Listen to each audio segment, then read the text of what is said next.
The neon sign flickered above Joe's Diner, buzzing like a tired old heart that refused to quit. I've been running this place for 37 years, pouring coffee for cops, vets, and anybody who'd seen too much to care about fancy.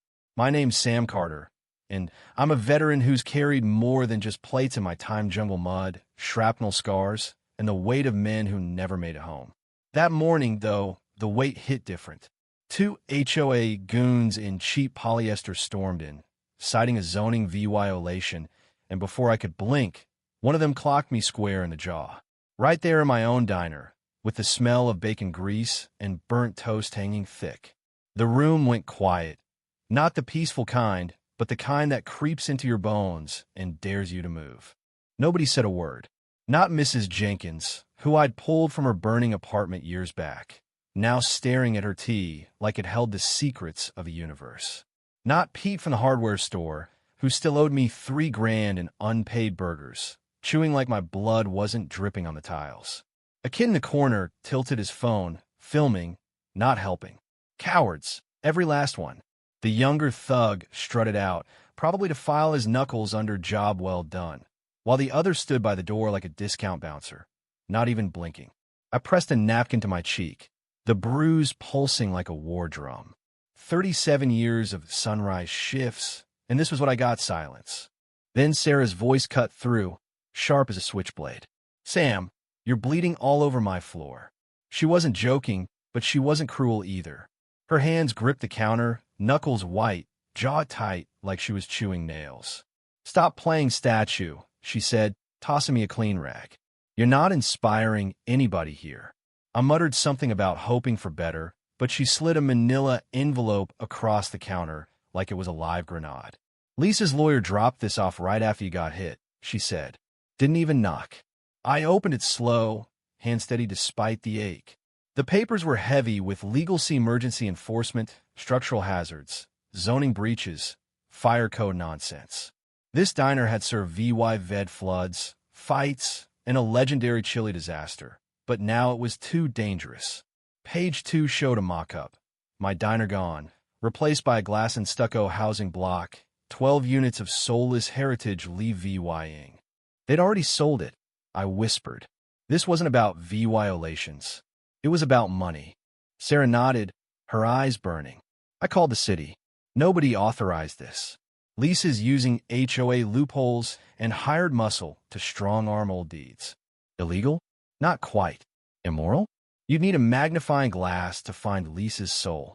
My jaw throbbed, but I stood, every muscle groaning like I was back in the jungle.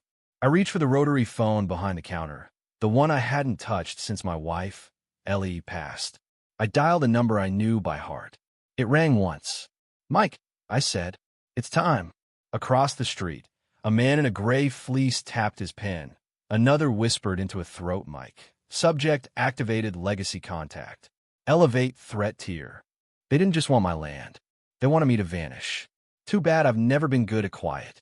The diner was my fortress, built before zoning laws were a gleam in some bureaucrat's eye. Sarah's dad laid the concrete himself, every inch by hand, a legacy they were trying to erase. That night, for new envelopes slid under my door fire code, electrical, water pressure, noise. Lisa wasn't sending warnings. She was sending a storm.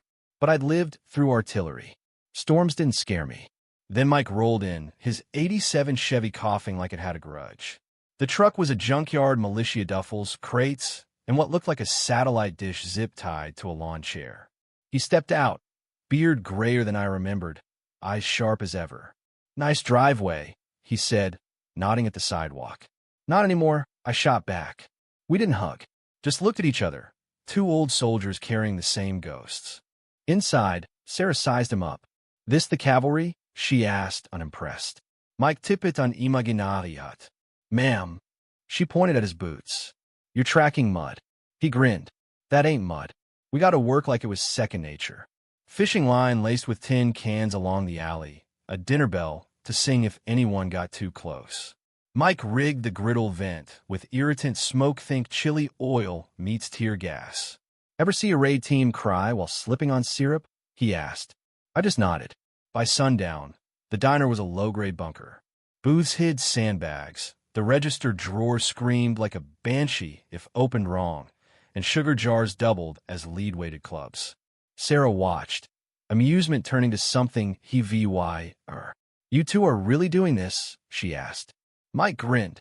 "We're not here to win. We're here to make them regret trying." At 3:02 a.m., the bells rang. Once sharp like a gunshot in a dream. Mike was up, barefoot, flare gun in hand, calm as a man who'd waited too long for chaos. "Showtime," he said. The siren howled, strobe lights flashed, and smoke hissed from vents.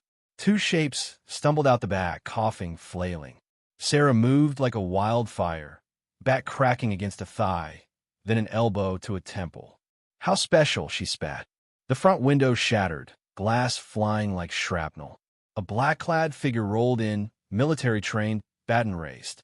I met him with my cane, metal cracking bone, driving him into the wall. Pain shot to my ribs, but I didn't stop. Mike flung a coffee pot full of ball bearings, dropping another. The third wave hit hard, 3 of them, synchronized. Sarah fought like a demon, but one grabbed her. I crawled, blood in my teeth, and triggered a flash mine rigged from a grease trap. The boom lit the kitchen, screams followed, and Sarah finished the job with her bat. Under a table, I found a black case, sleek, out of place. Inside, blueprints, permits, a midnight raise, order stamped, non-citizen occupied. They'd reclassified my diner as an unregistered structure, like I didn't exist. 10 minutes later, it was over. 2 goons down, 1 duct-taped to the freezer. Sirens wailed, not for us, but because the neighbors couldn't ignore the noise. Lisa walked a dirt lot across town, where foundations were already poured. "Send the next team," she told her foreman. "With or without permits. I want press coverage. Let them see what happens when you cling to the past." Dawn brought bulldozers, SUVs, and a man with a clipboard. Always a damn clipboard. "Sam Carter?" he asked. I stepped forward.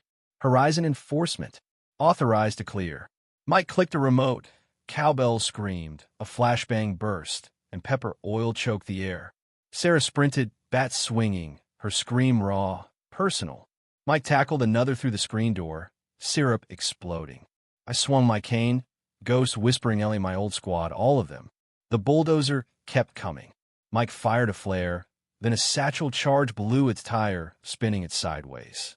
Then Lisa stepped out, pristine. Mike clipped to her polo. "You've delayed progress," she said. "You think this land's yours?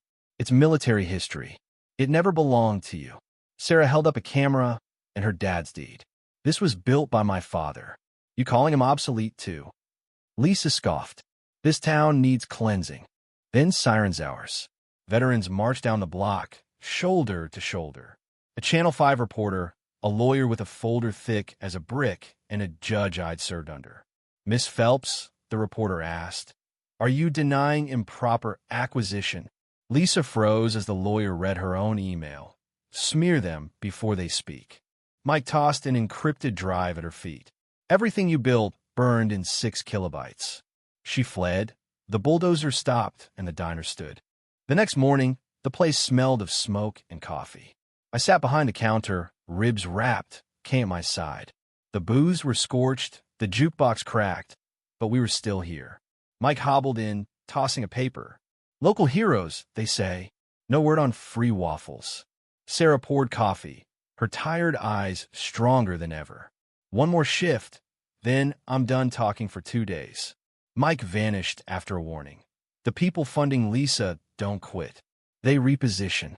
He left a napkin with names and numbers, then was gone, smoke in the wind. Sarah grabbed my hand. "Sam Carter, if we get through this, I'm asking you to dinner." I smiled. "Only if you drive." Tommy, nursing a cracked rib, shouted, "Took you long enough." That night, a kid slipped me an unmarked envelope. Inside, a typed note. "Lisa wasn't the first. They want land with blood on it. You've made enemies now. The real ones." I pocketed it, locked the door, and walked towards Sarah, smiling.